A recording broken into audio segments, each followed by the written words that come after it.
Hey, and welcome back to yet another episode of our Geek This Week. Kind of swimming in comics this week. I've got a pile. If you've been watching, you know the gist. If not, here it is.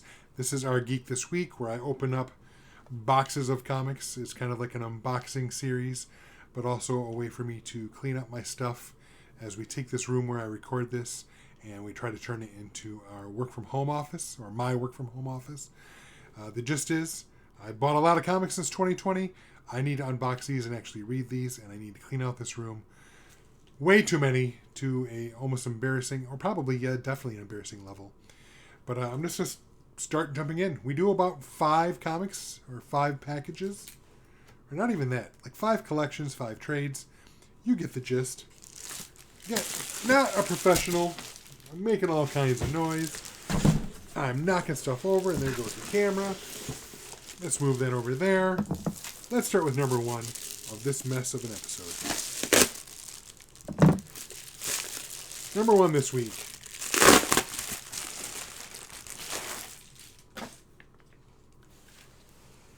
Hellions, Volume 2 by, let's read this off, Wells, Segovia, and Curiel. Just going to reiterate, I've been buying every series and every volume of the entire X-Men reboot Krakoan Age. This is volume 2 of Hellions.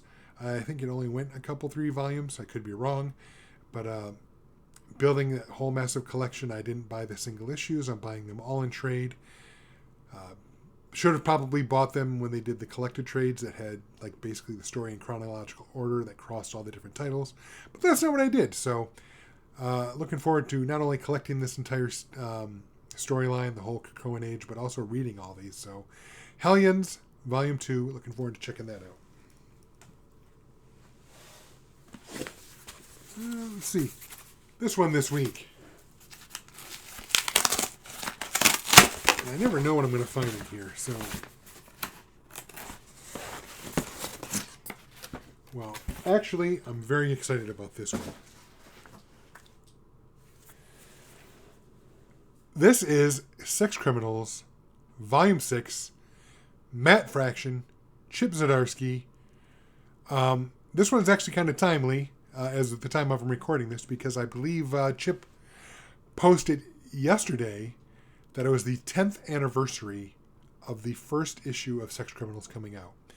And I was just looking, literally within the last 24 hours, we've been going through, as I've been opening these boxes and doing these videos. We've been taking care of my comics, putting some on display. We even bought a whole new bookshelf where I'm putting all my Omnibuy. And then I'm slotting in these trades into another bookshelf downstairs. And I was looking literally at this series because it reminded me that he posted about it, that it was the 10th anniversary, that I hadn't read the last volume. And I'm glad I opened this up because I can't wait to conclude this story. It's been a fantastic series, definitely very adult. This is not for kids. The whole gist of the series is there's this guy who finds out when he has an orgasm, time stops. He can literally stop time. And for a little while, they use it to commit crime. Thus the term sex criminals. And they find out there are other people that have similar powers. It's adult as hell. There's all kinds of... It's not porn by any means, but there are definitely adult topics. There's definitely depictions of sex. I mean, such is going to happen when you have a character whose whole power base is based on the fact that when he has an orgasm, he can stop time. So, fantastic. Oh yeah, I forgot to mention. Also, I believe he can take his girlfriend with him when he stops time. Whereas most of the other people, they stop. They're caught in time, but he can bring her with him. Anyhow, this is volume 6, so I have the other 5 volumes all downstairs. Will I reread them? Well, I have plenty of comics to read as it is right now, so maybe I'll just reread the last one before I get into this. But anyway, spent way too much time. Number 2, Sex Criminals, Volume 6. I'm super excited to read this. I know I say that about many comics, but I really can't wait to read that one. All right, this one's a bigger one. A big-ass box. Big-ass box.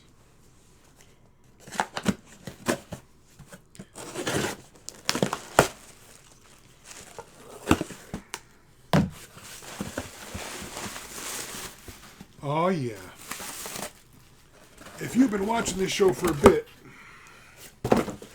you'll know that I've already opened volumes 1 and 2 of The Sandman. Yes, I admit I'm a horrible person. I love comics. I've read many of the classics, including The Dark Knight Returns, Watchmen, but I may have read the first couple of issues of Sandman. I'm not 100% sure on that. I know I've wanted to check it out for some time. A friend of mine, I think, owns them all in trade, but I know it's classic. I know it's amazing. So I said, screw it. I waited until they all came out in omnibus format. Previous episodes of this show, I've already opened up Omnibus 2 and Omnibus 3. So I'm very happy that I finally have opened Omnibus 1 of Sandman. I don't think I mentioned who the creator was last time, but this is obviously writer Neil Gaiman. If you didn't know already. I'm actually really excited because, as I mentioned, we got a new bookcase to display my various omnibuy.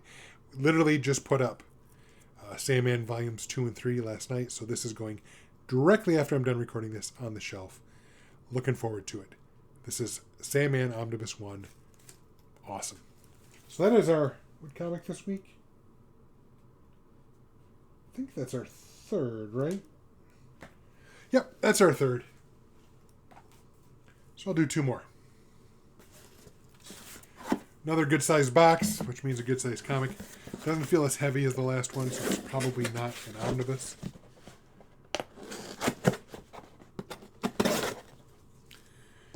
We'll see what it is.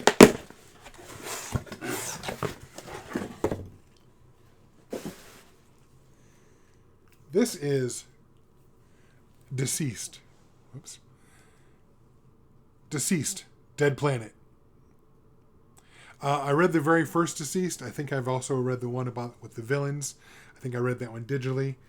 I really like this. It's by Tom Taylor, Trevor Harrison, Gigi. Oh man, I'm gonna screw this up. Baldacini, and I'm sorry, it's hard to read. Rain, Brito. Hope I got those names right. Really like the first volume I read of this. I like the digital one. I'm sorry, I'm trying to do this without as much glare as possible, and I'm failing miserably.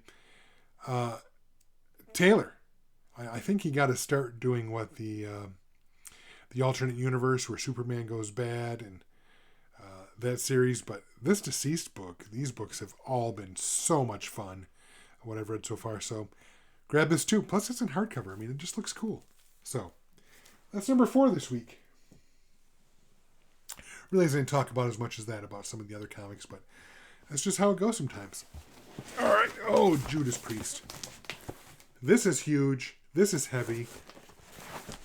I suspect... Oh, Judas Priest.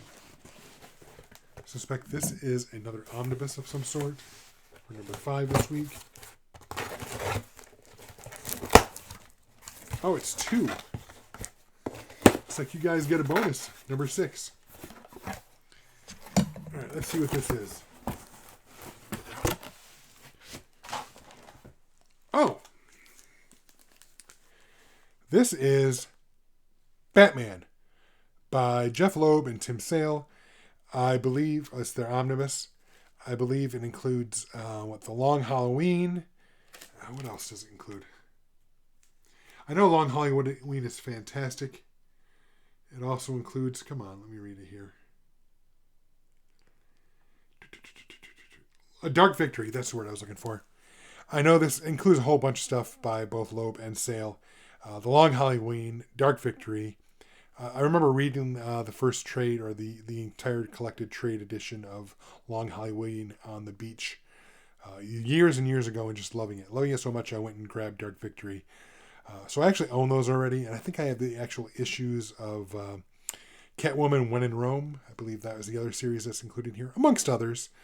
But for my money, this was the great, fantastic creative team doing Batman, doing old school Batman stories.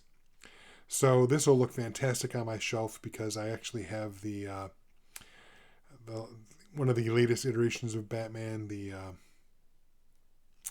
Schneider and what is it? Capullo, Schneider and Capullo. those two omnibus. I just put them up. I just put up the Gotham Central omnibus. So even though I just mentioned we just got a new bookshelf that I'll be putting this on display right next to the other Batman. So that's number 5. I didn't promise there was number 6 because I already opened the box, so why not talk about this too? Oh, man. Kent State, Fort Denton, Ohio. This is a graphic novel representation of the horrible, horrible tragedy that occurred at Kent State. Basically, people protesting against the war in Vietnam. The National Guard was called out, and they actually shot at the crowd. This happened when I was a child. I don't remember exactly. Yeah, before I was, 3.5 years before I was born, this happened, this terrible tragedy. If you've seen the image, the famous image that, I won't show it here, you can look it up. There's a famous image when it comes to Kent State. Gut-wrenching, but every once in a while I do like to read a good historical graphic novel that covers history. I mean, you can read about it and you can see the pictures then, but this is, other than doing, a respectful biopic on it or some kind of historical picture, sometimes the best way to get your point across or to capture history, I feel, is through a great graphic novel. So this is Kent State, Fort Denton, Ohio. I know I sound a bit more somber now, but let's face it, this is not Batman. I do have a fair number of historical comics or retellings. I have some that cover the Civil War in Yugoslavia. Sorry for stumbling in my words there. The Civil War in Yugoslavia, those are fantastic. I also have the one that chronicles the building of the Brooklyn Bridge called The Bridge. So I do have a taste for these kind of books. So fantastic. I really look forward to reading this. And I'm sorry to kind of end things on a somber note, but that's where we are at number 6 this week. If you're liking this, I thank you for coming. Thank you for watching. If you enjoy it, please subscribe. That's the best way we know. I know that people are enjoying our Geek this week. And as I actually start getting through and reading these, I will be talking about my impressions of these comics. So thanks for coming by. There's more to come.